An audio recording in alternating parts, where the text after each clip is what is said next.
Moi! Welcome to this yoga course. Do some yoga poses with me.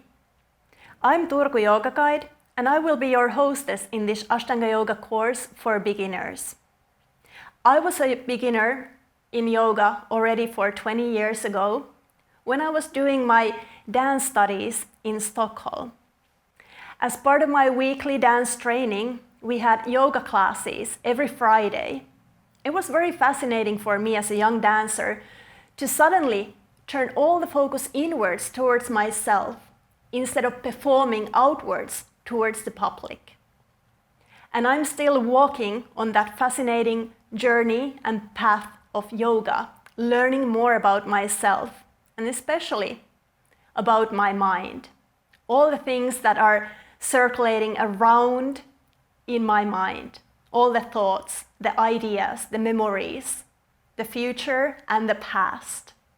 And I invite you to do the same journey towards yourself, towards your mind, together with me in this yoga course.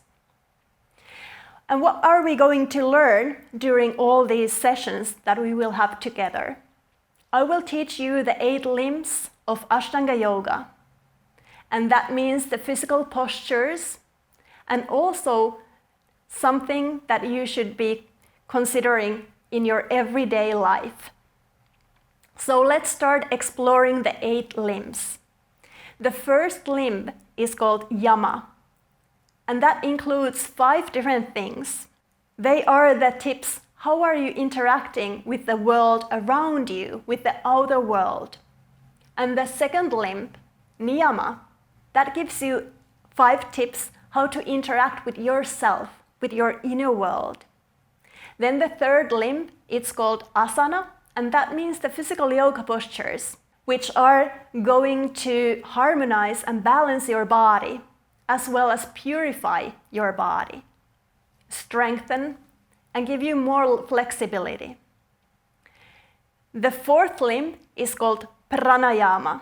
That means different breathing exercises.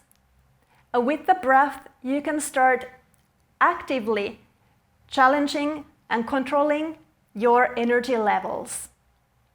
The fifth limb is called Pratyahara, and that means withdrawing your senses inwards towards yourself. So you start connecting with all the things, the thoughts about the future and the past in the present moment.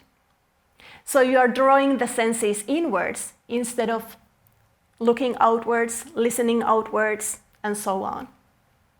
The sixth limb is called Dhyana, and that means focusing and concentrating.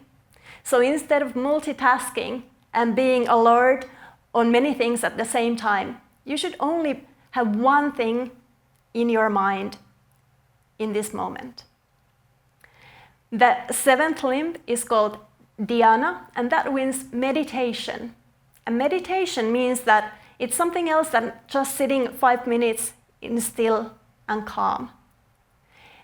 Meditation, it's more complicated, and it takes a lot of practice to let go of all the thoughts, or the sensations, all the feelings, everything that you are attached to in this world.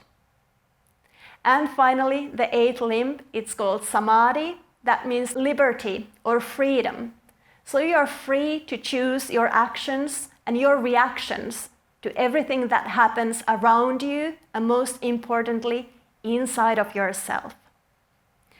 So are you ready to start the interesting and fascinating journey towards yourself, towards your true self, together with me? Let's start.